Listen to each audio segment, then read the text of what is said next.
27th of October 2023. Welcome to Somalia's premier #1 station for news and updates of Dalsan TV. I'm your presenter, Abdurrahman Yusuf. Tonight, we have a lot in store for you, but kindly have a look at some of our top stories.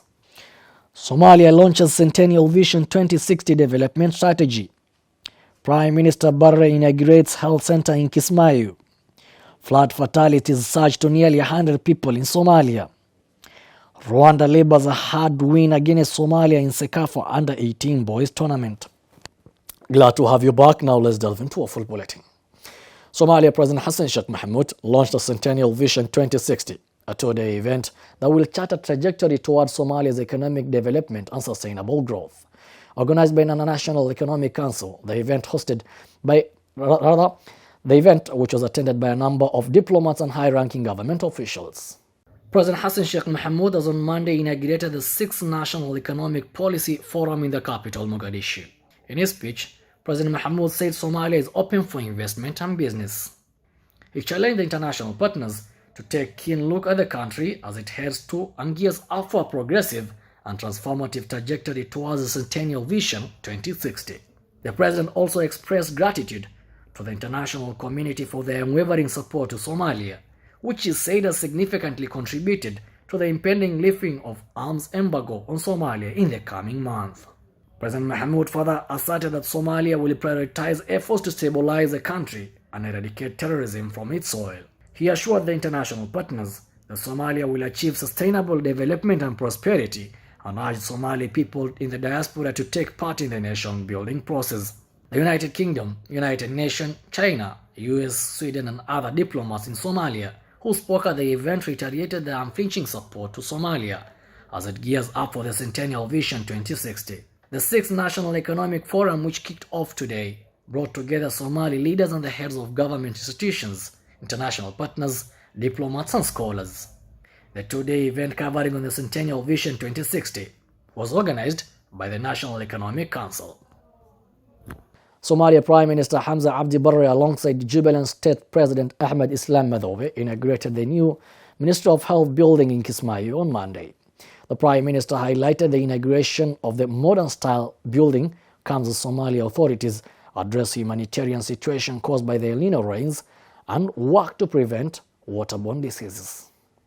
Somalia Prime Minister Hamza Abdi Barre and Jubaland State President Ahmed Islam Madhowe inaugurated the newly Ministry of Health building in Kismayu on Monday. The modern building's inauguration coincides with efforts by the Somali authorities to prevent waterborne diseases and address the humanitarian crisis brought on by the El Nino rains, as noted by the Prime Minister Barre.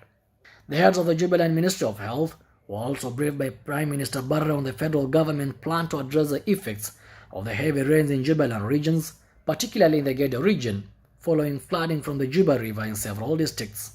The devastating floods have affected 2.3 million people in Somalia and have claimed the life of at least 96 people according to Somalia Disaster Management Agency. The Indian Ocean Dipole is a climate pattern associated with ocean sea surface temperatures, where El Nino is a climate pattern that happens every 2 to 7 years. Healthcare provision in Somalia is a patchwork of solutions. While the situation has improved since war, services are often expensive. With less than 30% of Somalis having access to health services and only 11% of the children able to receive basic vaccinations, the new healthcare building in Kismayu will play an instrumental role in quenching the health needs of the Jubaland region people. The Somali government and humanitarian agencies have stepped up mitigation measures, including rescue operations in flood-prone areas, as death toll from the El Nino-induced heavy rains and flash flooding has risen to nearly 100 and close to 2.3 million people affected. The death toll resulting from relentless heavy rains and subsequent floods in Somalia has surged to nearly 100, as reported by the state news agency SONA. The figure was officially confirmed by Mahmoud Muallim, the head of Somalia's Disaster Management Agency. The entire region of East and Horn of Africa, including Somalia, has been enduring the wrath of unrelenting downpours since October. These extreme weather conditions are attributed to El Nino, an Indian Ocean Dipole climate phenomena, which significantly impact ocean surface temperatures and lead to excessive rainfall. Described as the worst flooding in decades, the calamity has forced approximately 700,000 individuals to flee their homes, according to the United Nations. The floods have unleashed a trail of destruction, exacerbating an already dire humanitarian crisis stemming from years of insurgency. Meanwhile, neighboring Kenya has also been grappling with devastating consequences of floods. The Kenya Red Cross reports death toll of 76, with numerous communities ravaged by floods, roads and bridges destroyed, and scores of residents left without shelter, clean water and food supplies, as conveyed by the humanitarian organization Doctors Without Borders. Rwanda secured a narrow 1-0 win against Somalia, placing them second in the pool with 3 points. Somalia and Sudan have no points. The Safakafa Under-18 Championship boys rather are featuring 8 participating teams is scheduled to culminate with the final on December 8, 2023. In a thrilling opening match of the Sekafa Under-18 boys tournament at Jomo Kenyatta International Stadium in Kisumu, Kenya, a 10-man Rwanda team secured a flying start with a hard-fought 1-0 win against a resilient Somalia side. Sibomano Bobo, representing Marines in the Rwanda Premier League, scored the decisive goal early in the second half. However, Rwanda faced adversity in the first half when goalkeeper Eric Binyaro was shown a red card for handling the ball outside the box. Despite Somalia's dominance in the second half, they were unable to convert their chances into goals, with Rwanda coach Karinyaga Baptiste admitting that the Somali youngsters displayed superior technical skills. In the upcoming matches, Rwanda will face host Kenya in their second game on Tuesday, while Somalia will battle against Sudan on the same day at Jomo Kenyatta International Stadium.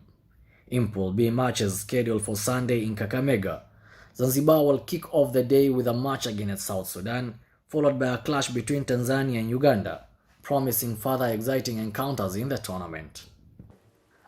That's all we have prepared for you tonight from our desk here in Mogadishu. I wish to thank my team that made this news bulletin a success, and you are a lovely viewer wherever you're watching us from. Have yourself a lovely night and kindly stay put for more stories in our subsequent bulletins.